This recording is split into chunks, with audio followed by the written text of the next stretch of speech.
Capítulo 12. Sinais. Em sua casa, na Kolomeskaya, o caminho até a superfície era curto, de exatamente 56 degraus baixos. Mas a Paveletskaya estava a uma profundidade maior. Sasha não conseguia ver o fim das escadas rangentes pelas quais subia, escadas perfuradas por rajadas de metralhadora. Sua lanterna tinha potência suficiente para iluminar as lâmpadas destruídas e os cartazes tortos, nos quais apareciam rostos cobertos de sujeira e inscrições grandes e incompreensíveis. Por que queria ir até a superfície? De que lhe serviria morrer? Mas, por outro lado, quem a queria lá embaixo? Quem realmente precisava dela? Como pessoa, não como personagem de um livro ainda por escrever. Para que continuar se iludindo? Ao abandonar o cadáver de seu pai na deserta Kolomeskaya, Sasha pensou que conseguiria levar a cabo o plano de fuga que ambos haviam alimentado por tanto tempo. Enquanto carregasse dentro de si uma parte de seu pai, pensava a garota, também estaria ajudando-o a alcançar a liberdade. Mas desde então ele não lhe aparecerá nenhuma única vez em sonhos, e, quando a jovem tentava evocar sua imagem com a imaginação para compartilhar com ele tudo o que havia visto e vivido, o que surgia era sempre uma figura muda, de contornos desfocados. Assim, seu pai não podia perdoá-la, nem queria que ela o salvasse daquela maneira. Entre os livros que seu pai ocasionalmente trazia, e que a garota, sempre que podia, lia ou ao menos folheava antes de trocá-los por comida ou cartuchos, chamou-lhe a atenção um velho manual de botânica. As ilustrações não eram artísticas, apenas fotografias em preto e branco, amareladas, e desenhos a lápis. Mas nos outros livros que haviam chegado às suas mãos não havia ilustrações de nenhum tipo. Entre todas as plantas, as que mais gostou foram as trepadeiras. Ou, melhor dizendo, sentia-se próxima delas, sentia-se espiritualmente aparentada a elas. A garota, assim como as trepadeiras, precisava de algo que a sustentasse. Para poder crescer para cima. Para sair à luz. Naquele momento, precisaria de um tronco forte onde pudesse se apoiar, um tronco ao qual se agarrar. Não para se nutrir da seiva de um corpo alheio, nem para roubar sua luz e calor, não. Mas porque seu próprio caule era frágil demais, flexível demais. Não tinha firmeza suficiente para se manter de pé por conta própria. Se dependesse apenas de suas próprias forças, teria de se arrastar pelo chão. Seu pai sempre lhe dissera para não depender nem confiar em ninguém. Naquela estação miserável não havia mais ninguém além dos dois, e seu pai sabia que não viveria para sempre. Ele teria preferido que a garota crescesse como a quilha de um navio, e não como uma era. Mas havia esquecido que isso era incompatível com a condição feminina. Sasha poderia ter sobrevivido sem ele. Também sem Hunter. Mas a união com outro ser humano era seu único motivo para pensar no futuro. Quando abraçara o brigadeiro sobre a Dresina que avançava a toda velocidade, sua vida encontrara um novo apoio. A garota se lembrava de que era perigoso confiar nos outros, e indigno depender deles. Por isso mesmo, teve de forçar a si mesma para declarar seus sentimentos a Hunter. Sasha queria se apoiar nele, mas o brigadeiro ficou com a impressão de que a jovem apenas se agarrava às suas botas. E então, como não tinha ninguém para sustentá-la e se viu pisoteada na lama, julgou que seria indigno buscar mais apoio. Hunter a havia rejeitado, dissera-lhe para subir até a superfície. Pois bem, era isso que faria. Se algo lhe acontecesse lá em cima, a culpa seria do brigadeiro. Somente ele poderia tê-la conduzido em outra direção. Finalmente, os degraus terminaram. Sasha se encontrava na entrada de um grande salão com paredes de mármore. O teto era estriado, de metal, com vários buracos. Por eles entravam, a certa distância, raios de luz ofuscantes. Eram de uma cor surpreendente, branco-acinzentada, e seus feixes chegavam até o canto onde a garota se encontrava. Sasha apagou a lanterna, prendeu a respiração e seguiu adiante sem fazer barulho. Os orifícios de bala e rachaduras visíveis nas paredes indicavam que humanos haviam estado ali. Mas alguns passos além da escada rolante reinavam outras criaturas. Os montes de esterco seco, ossos e pedaços de pele espalhados por toda parte fizeram Sasha entender que estava numa toca de animais selvagens. Ela cobriu os olhos para protegê-los da luz abrasadora e se dirigiu à saída. Quanto mais se aproximava da fonte de luz, mais impenetráveis se tornavam as sombras nos cantos distantes da imensa sala. A jovem se acostumava gradualmente à luz, ao mesmo tempo, tornava-se cada vez mais difícil enxergar na escuridão. As salas adjacentes estavam cheias de quiosques destruídos, montes de sujeira inconcebível e velhas máquinas estraçalhadas. Sem dúvida, os seres humanos haviam usado as salas da Paveletskaya como centro de abastecimento, e estavam levando tudo o que lhes fosse útil, até que, certo dia, criaturas mais fortes os expulsaram dali. Então, Sasha pensou ter percebido um movimento quase imperceptível nas esquinas escuras, mas atribuiu isso à sua crescente cegueira. As trevas que se acumulavam nos cantos já eram densas demais para que a garota pudesse distinguir silhuetas de monstros adormecidos nas montanhas de lixo. O monótono rumor de uma corrente de ar havia impedido Sasha de ouvir uma respiração pesada, mas a jovem só percebeu quando passou ao lado de um monte de resíduos que se agitava suavemente.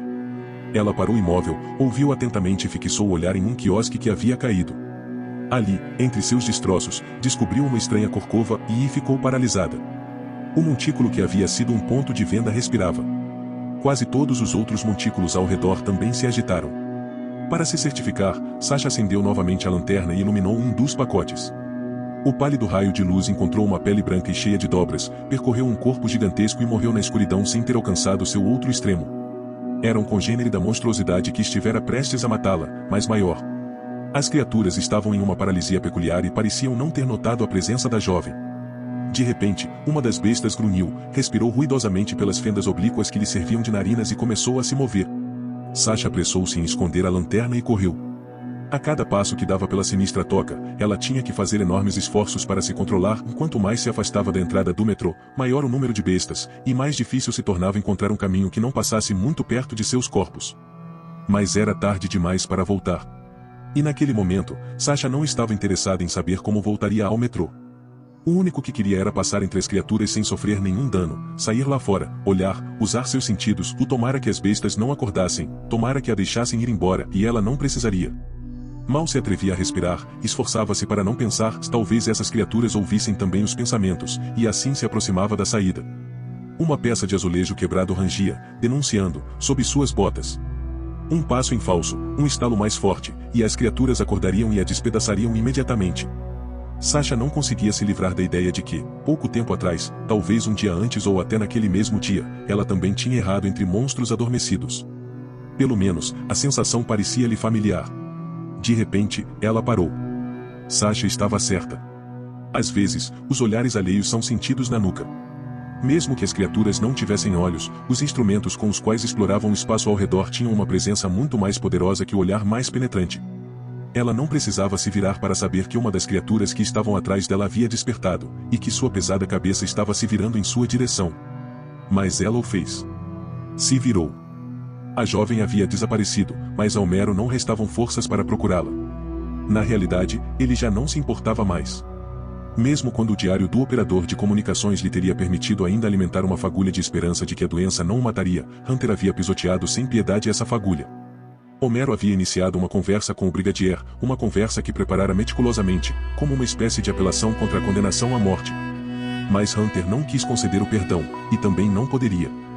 Homero, e ninguém mais que Homero, era responsável por seu próprio e inevitável destino. Restavam-lhe apenas algumas semanas, talvez menos. 10 páginas no bloco de capas plásticas. Ainda tinha muitas coisas a dizer. Homero não via isso apenas como um desejo, mas como uma obrigação, principalmente porque seu descanso involuntário parecia estar se aproximando do fim. Alisou o papel para retomar o relato no ponto em que o médico o havia forçado a parar. Mas sua mão, mais uma vez, escreveu: "E o que restará de mim? E o que restaria de todos os infelizes que não haviam conseguido sair da Tulskaia?" Talvez tivessem perdido toda a esperança, mas também poderia ser que ainda esperassem ajuda. De qualquer forma, aguardava-os um final horrível. A memória? São tão poucos os humanos que deixam alguma lembrança. E, por outro lado, as lembranças não têm a solidez de um mausoléu. Certamente Homero abandonaria a vida em um futuro não muito distante, mas também desapareceriam com ele todas as pessoas que havia conhecido. E sua visão pessoal de Moscou se desvaneceria na nada. Onde ele estava naquele momento? Na Paveletskaya? Do anel dos jardins restava apenas um local desolado e sem vida. Durante as últimas horas, um pesado aparato militar o havia evacuado para deixar passagem livre aos serviços médicos e escoltas policiais. De um lado e do outro da rua erguiam-se as torres destruídas, como dentes podres e quebrados. Homero imaginava muito bem o cenário que encontraria se subisse à superfície, embora nunca tivesse ido a essa zona. Antes da guerra, sim, ele estava lá frequentemente. Havia se encontrado com sua namorada em um café perto da estação de metrô, e depois tinham ido juntos ao cinema na sessão da tarde. Lembrava-se de que muito perto dali tinha feito um exame médico para a carteira de motorista, um exame pago, precário e negligente. Além disso, havia se encontrado muitas vezes com seus amigos naquela estação para ir à floresta fazer um churrasco. De repente, parecia ver, sobre o papel quadriculado de seu bloco de notas, a saída da estação envolta na neblina do outono, e dois arranha-céus meio ocultos pela névoa, um novo e pretensioso prédio de escritórios na autopista de circunvalação, onde trabalhará um de seus amigos, e o complexo retorcido de um hotel caro, ao lado de um auditório igualmente caro. Em certa ocasião, ele perguntara o preço dos ingressos, e custavam um pouco mais que 2 semanas de salário de Nikolai. Viu, e até ouviu, o tilintar dos bondes de formas angulosas e pintados de branco e azul, sempre abarrotados de passageiros insatisfeitos. Comoveu-se ao lembrar da irritação desses passageiros pelas apertadas lotações. O anel dos jardins, alegremente iluminado com milhares de lâmpadas e luzes, como uma gigantesca guirlanda. Flocos de neve tímidos, inapropriados de certa forma, que derretiam sem chegar a tocar o asfalto negro. E a massa humana de miríades de partículas eletrizadas, sempre carregadas, se chocando, que pareciam se mover caoticamente de um lado para outro, mas que, na realidade, seguiam um caminho específico e bem traçado. Contemplou o desfiladeiro entre os monólitos da época stalinista, por onde fluíam as águas indolentes do grande rio pelo anel dos jardins. Centenas e centenas de janelas brilhavam como pequenos aquários de ambos os lados da ampla avenida. E também o fogo de neon dos cartazes e dos gigantescos anúncios que escondiam grandes feridas onde seriam edificadas próteses de vários andares e que nunca seriam completadas. Viu tudo e entendeu que jamais conseguiria descrever tal magnitude com palavras. Então, restariam apenas os sepulcros derruídos, cobertos de musgo, do shopping center e do elegante hotel? A jovem não havia aparecido, nem 1 nem 3 horas. Homero, inquieto, a procurou por toda a estação, perguntou aos comerciantes e aos músicos, perguntou aos sentinelas que vigiavam o acesso à Hansa. Nada. Como se o solo a tivesse engolido. O velho estava desconcertado. Encontrava-se mais uma vez diante da porta do quarto onde jazia o brigadier. Era o último com quem ele gostaria de falar sobre o desaparecimento da jovem, mas o que mais poderia fazer? Tossiu e entrou no quarto. Hunter estava deitado, respirando com dificuldade, com o olhar fixo no teto. Sua mão direita repousava sobre a colcha, e em seu punho fechado podiam-se ver arranhões recentes. Pelo pequenos cortes brotava sangue, que sujava a colcha, mas não parecia que o brigadier percebesse. "Quando você vai poder partir?" perguntou a Homero sem se virar para ele. "Por mim, agora mesmo." O velho hesitou. "Só que, e não encontro a jovem." "E você, como quer viajar nesse estado?" "Ainda está." "Não vou morrer", replicou o brigadier. "Além disso, a morte não é o pior. Pegue suas coisas. Em 1h30 estarei de pé. Vamos para Dobrinskaya." "Para mim, basta 1 hora", apressou-se a dizer Homero. "Mas antes preciso encontrá-la. Quero que ela vá conosco, e eu preciso dela, entende?" "Eu partirei dentro de 1 hora", se interrompeu Hunter. "Com você ou sem você, e sem ela?" "Não entendo nada." "Onde ela pode ter se metido?" Homero suspirou, decepcionado. "Se soubesse." "Eu sei", disse o brigadier, sem mudar de expressão. "Mas ela está em um lugar onde você não pode ir procurá-la. Pegue suas coisas." Homero deu um passo para trás e piscou. Estava acostumado a confiar no olfato sobre-humano de seu companheiro, mas naquele momento se recusou a acreditar nele. E se Hunter estivesse mentindo novamente? Desta vez, para se livrar de um fardo desnecessário. "Você me disse que ela precisava de você." "Eu preciso de você." Hunter se virou para ele.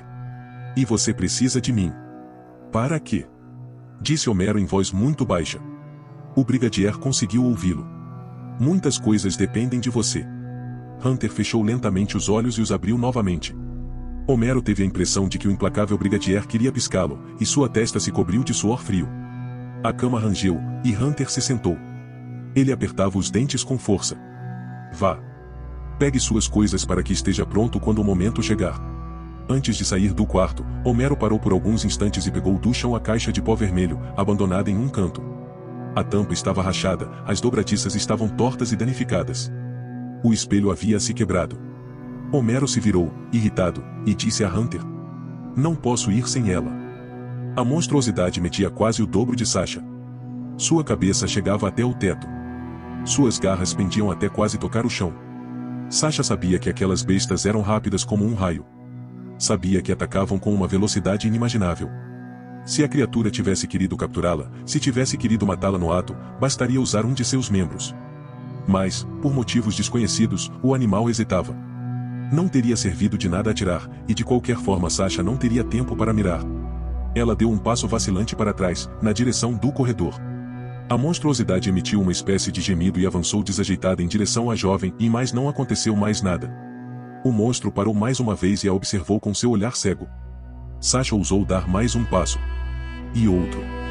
Sem perder de vista o animal, sem demonstrar seu medo, foi se aproximando pouco a pouco da saída. A criatura a seguia, como hipnotizada, a poucos metros de distância, como se quisesse acompanhá-la até a porta. Quando estava a apenas 10 metros da luz insuportável da entrada, Sasha não conseguiu se conter mais e começou a correr.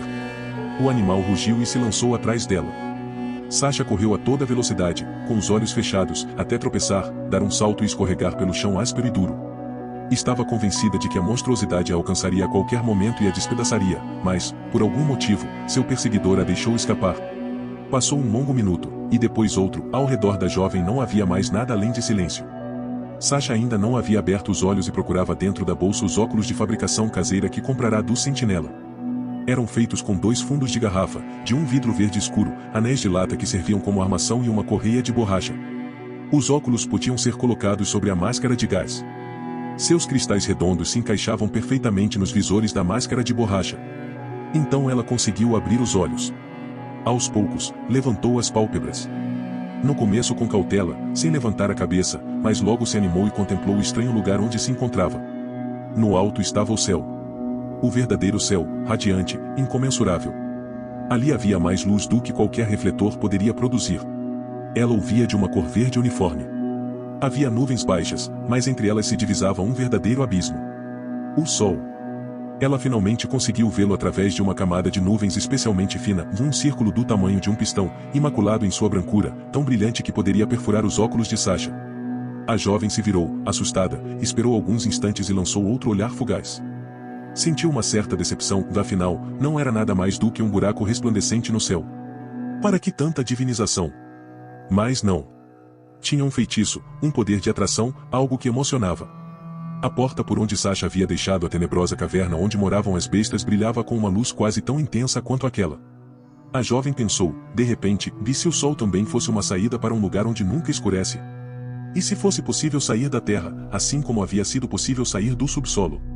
Percebeu que o sol emanava um calor fraco, quase imperceptível. Como se fosse um ser vivo. Sasha estava em um ermo pedregoso.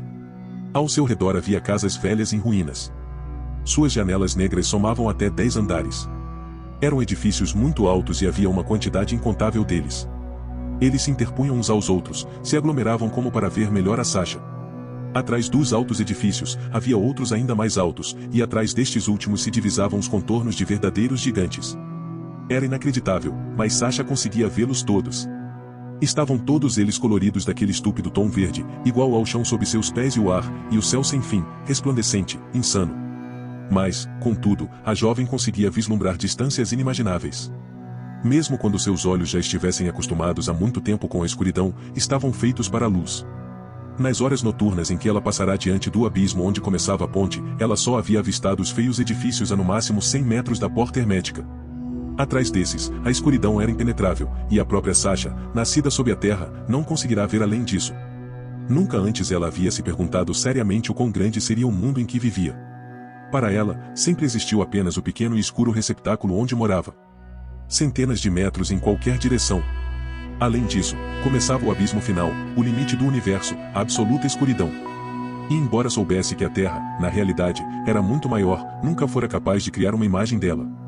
Naquele momento, compreendia quão desesperado teria sido o esforço. Por mais estranho que fosse, não sentia medo, mesmo estando sozinha no deserto incomensurável. Em outro tempo, quando se arrastava pelo túnel até o barranco, sempre se sentirá como se alguém a tivesse tirado à força de um casulo. Mas naquele momento, sentia como se tivesse conseguido se libertar dele. À luz do dia, os perigos eram visíveis de longe, e Sasha teria tempo de sobra para se esconder e se defender. E dentro dela despertava, timidamente, um sentimento desconhecido até então, no de ter chegado em sua casa. O vento agitava lá em cima um emaranhado de galhos cobertos de espinhos, uivava monotonamente entre as fileiras de edifícios rachados, acariciava as costas de Sasha, insuflava-lhe coragem, dava-lhe ânimo para explorar aquele novo mundo. De qualquer forma, não podia fazer outra coisa, para voltar à rede de metrô, teria que entrar novamente no edifício onde as horríveis criaturas habitavam. E com certeza elas teriam acordado. Seus corpos pálidos apareciam de vez em quando pelas portas e desapareciam rapidamente. Estava claro que a luz do dia as incomodava. Mas o que aconteceria quando a noite caísse? Sasha queria ver, antes de ser alcançada pela morte, alguns dos lugares que o velho lhe havia descrito. Portanto, teria que se afastar dali o mais rápido possível. Ela começou a correr. Nunca em sua vida se sentiu tão diminuta. Parecia incrível que os gigantescos edifícios tivessem sido construídos por homens não maiores do que ela. Para que os teriam usado? Será que os homens de antes já eram uma estirpe degenerada e atrofiada? Será que a natureza os preparara para a difícil vida que levariam na estreiteza dos túneis e estações? Aqueles edifícios deviam ter sido erguidos pelos orgulhosos antepassados dos pequenos homens de seu tempo. Criaturas vigorosas, corpulentas, imponentes, como as casas em que haviam vivido. Além disso, os edifícios ficavam separados, e a terra estava coberta por uma crosta semelhante à pedra, de cor esbranquiçada, que em alguns pontos estava rachada. De repente, o mundo se tornava ainda maior e dali se abria uma panorâmica à distância que parou o coração de Sasha. Sua cabeça começou a girar. Ela se agachou junto à parede de um palácio, coberta de musgo e mofo. A torre achatada do relógio parecia sustentar as nuvens. A jovem tentou imaginar como teria sido a cidade quando ainda estava viva. Na rua, sem dúvida nenhuma, aquele lugar devia ser uma rua. Caminhavam homens e mulheres altos e belos, vestidos com roupas de cores magníficas, ao lado das vestimentas mais luxuosas da Paveletskaya, que pareceriam pobres e ridículas. Misturados com a multidão colorida, circulavam os automóveis, que se pareciam com os vagões de metrô, mas eram tão pequenos que só cabiam 4 passageiros em cada um. As casas pareciam menos lúgubres. As janelas não eram buracos negros, mas seus vidros limpos brilhavam como um relâmpago. Sasha imaginou pequenos e leves pontes que, aqui e ali, a diferentes alturas, ligavam os edifícios. O céu também não estava vazio, os aviões de tamanho indescritível cortavam-no, e suas barrigas quase tocavam os telhados. Seu pai lhe dissera uma vez que voavam sem mover as asas, mas Sasha os imaginava como enormes e indolentes libélulas, cujas asas vibravam com um movimento quase imperceptível e refletiam suavemente os raios esverdeados do sol. E começou a chover. O que caía do céu era apenas água, mas a sensação foi avassaladora. A água do céu não levou consigo apenas a sujeira e o cansaço. Isso já havia sido feito pelos jatos de água quente que saíam do chuveiro. Não, essa água a purificava por dentro, concedia-lhe perdão por todos os seus erros. Era uma abluição mágica que a livrava de toda a amargura que carregava no coração, renovava-a e rejuvenescia-a, insuflando-lhe o desejo de viver e as forças necessárias para isso. Exatamente como o velho lhe dissera. Sasha acreditava tanto naquele mundo, desejava-o com tanta força, que finalmente começou a vê-lo. Ouvia o suave murmúrio de asas transparentes nas alturas, o alegre gorjeio da multidão, o rítmico avanço das rodas de metal e o sussurro da chuva morna. E, de repente, a melodia que ouvirá no dia anterior e que se misturara com o resto do concerto voltou a seus ouvidos. Uma dolorosa agulha lhe atravessou o peito. Ela se levantou e correu pela rua em direção à multidão, esquivando-se dos minúsculos vagões que se escondiam entre as pessoas, oferecendo seu rosto a cada gota grossa de chuva. O velho tinha razão, era magnífico, belo como um conto de fadas. Bastava afastar o mofo e a pátina do tempo para que o passado brilhasse novamente, assim como os mosaicos coloridos e os relevos de bronze das estações abandonadas. Ela parou à beira de um rio verde. A ponte que outrora permitia a travessia estava cortada pelo extremo mais próximo à jovem. Era impossível passar para outra margem. A magia se desvaneceu. A imagem que há poucos instantes lhe parecerá tão verdadeira, tão cheia de cor, empalideceu e desapareceu. As casas vazias e queimadas, a pele arrancada das ruas, a grama estepária de 2 metros de altura que a flanqueava, a floresta selvagem e impenetrável que engolira os restos da margem do rio, e isso era tudo o que restava de seu maravilhoso mundo de fantasmas. Sasha se sentiu ferida no mais profundo de seu ser. Nunca mais poderia ver aquele mundo com seus próprios olhos. Restava-lhe escolher entre a morte e o retorno à rede de metrô. Em todo o mundo, não havia seres humanos tão altos, vestidos com roupas de cores como aqueles. Fora ela, não havia nenhuma alma viva naquela rua tão larga, aquela rua que terminava em um ponto distante, ali, onde o céu e a cidade abandonada se uniam. Fazia um tempo soberbo. Nem uma gota de chuva. Sasha já não podia mais chorar. Só queria morrer. Como resposta aos seus desejos, uma gigantesca sombra negra abriu suas asas sobre ela. O que poderia fazer Homero? Deixar que o brigadeiro fosse embora, abandonar seu livro e ficar na estação até encontrar a moça? Ou apagá-la para sempre de sua novela, seguir Hunter e espreitar, como uma aranha, até que uma nova heroína caísse em suas teias? A razão proibia Homero de se separar do brigadeiro. Caso contrário, para que tinha empreendido aquela viagem? Para que havia colocado a si mesmo e a todo o metrô em risco de morte? Não tinha nenhum direito de arriscar sua obra, e a única coisa que justificava as mortes que já haviam ocorrido, se as que ainda iriam ocorrer. Mas, ao recolher do chão o espelhinho quebrado, tudo ficou muito claro. Se fosse embora da Paveletskaya sem ter descoberto o destino da moça, seria culpado de traição. Mais cedo ou mais tarde, ele e seu livro teriam de pagar o preço. Nunca conseguiria expulsar Sasha de suas lembranças. Não importava o que dissesse Hunter, Homero teria que fazer tudo ao seu alcance para encontrar a jovem ou, pelo menos, se convencer de que ela já não vivia. Por isso, o velho iniciou a busca com forças renovadas. A linha circular? De jeito nenhum. A moça não tinha documentos e não podia ter entrado na Hansa. Os quartos sob o corredor. Homero os inspecionou um a um. Perguntou a todos se haviam notado uma jovem. Finalmente, alguém disse que achava tê-la visto, e que ela usava um traje de isolamento. Homero mal podia acreditar no que ouvia. Por fim, o rastro de Sasha o levou até o posto de vigilância ao pé da escada rolante. E eu com isso? Respondeu, indiferente, o guarda na cabine. Que vá embora, se quiser. Até passei uns óculos muito bons para ela e mais você não sobe. Já levei uma bronca hoje. Nossos visitantes noturnos têm lá em cima sua toca. Ninguém vai lá. Quando ela me pediu para deixá-la sair, quase tive um ataque de riso. Tinha as pupilas grandes como canos de pistola, fixas na distância. Não olhava para Homero. Dá meia volta, vovô. Logo vai escurecer. Hunter sabia. Mas por que tinha dito que ele não conseguiria trazer a moça de volta? Seria possível que Sasha ainda estivesse viva? Voltou correndo para o hospital, tropeçando de puro nervosismo. Chegou ao corredor inferior, desceu pelas escadas estreitas, abriu a porta violentamente, sem bater. O quarto estava vazio e nem Hunter nem suas armas estavam ali. Apenas as ataduras manchadas de sangue seco espalhadas pelo chão. E, ao lado delas, o cantil vazio. O traje de isolamento, que estava pela metade no processo de descontaminação, havia desaparecido do quarto ao lado. O brigadeiro havia abandonado Homero. Como a um cachorro que ficou chato demais. O ser humano recebe sinais. Essa sempre fora a convicção do pai dela. Era preciso prestar atenção a eles e saber decifrá-los. Sasha olhou para o alto e ficou paralisada. Se alguém tivesse querido lhe enviar uma mensagem, dificilmente teria conseguido pensar em uma mais evidente. Não muito longe da ponte destruída, sobressaía da escuridão densa uma torre antiga, de forma cilíndrica, coroada por uma cúpula ornamentada de forma estranha. Era o edifício mais alto da região. Seus anos eram visíveis, e profundas rachaduras atravessavam as paredes, e a torre inteira se inclinava perigosamente. Já teria desabado há muito tempo, não fosse por uma maravilha que a sustentava, e como aquilo podia ter lhe passado despercebido até então. Uma gigantesca planta trepadeira crescia em torno da construção. Ainda que seu caule fosse, naturalmente, mais fino que a própria torre, devia ser forte o suficiente para sustentar o edifício que se despedaçava lentamente. A espantosa planta se enroscava em espiral.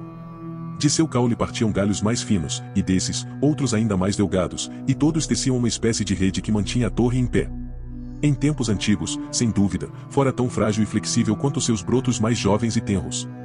Em outro tempo, havia se agarrado às sacadas e beirais da torre, que então pareciam eternos e indestrutíveis. Se a torre não tivesse sido tão alta, a planta tampouco teria podido crescer até se tornar tão imensa. Desconcertada, ou melhor, encantada, Sasha contemplou a planta, assim como o edifício que ela havia salvado. Tudo voltou a fazer sentido para ela, e recuperou a vontade de lutar. Foi estranho, é claro, pois sua situação não havia mudado em nada. E, no entanto, de repente, um minúsculo broto verde de esperança conseguiu atravessar a crosta cinzenta de seu desespero. Sem dúvida, havia erros que jamais poderia reparar. Acontecimentos que ocorreram apenas uma vez, palavras que não poderia retirar. Mas, mesmo assim, havia muitas coisas em sua história que ainda podia mudar, embora ainda não soubesse exatamente como. O mais importante era que sentia novas forças dentro de si.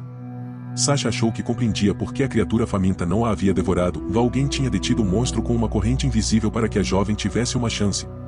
Transbordando de gratidão, estava disposta a perdoar, disposta a discutir de novo e lutar. Bastaria que Hunter lhe fizesse a menor alusão. Nada mais do que um sinal. De repente, o sol, ao se pôr, se escureceu, e logo voltou a brilhar. Sasha ergueu a cabeça e viu pelo canto do olho uma sombra negra que se movia a uma velocidade vertiginosa. Aparecerá no alto. Por um segundo, ocultou as estrelas do céu. Um assobio cortou o ar, seguido de um grito ensurdecedor. E, como uma pedra, um monstro desceu dos céus sobre Sasha. A jovem, por instinto, se lançou ao chão no último instante, e isso a salvou. A sombra errou por pouco. Um monstro gigantesco passou deslizando com as asas abertas a pouca distância do chão, subiu novamente com um poderoso bater de asas e começou a voar em semicírculos. Estava preparando um novo ataque. Sasha empunhou o fuzil, mas logo baixou os braços novamente.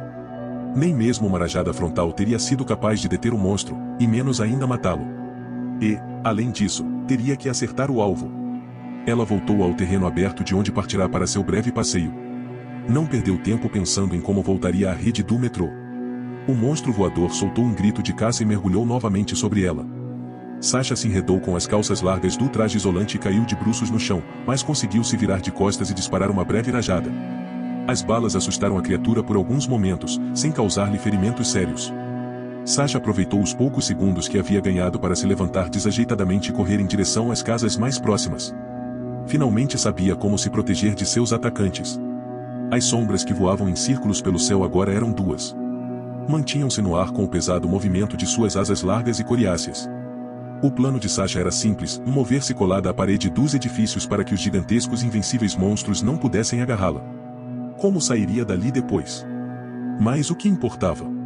Naquele momento não havia outra alternativa. Ela conseguiu. Apertou o corpo contra a parede e esperou, na esperança de que as terríveis criaturas a deixassem em paz.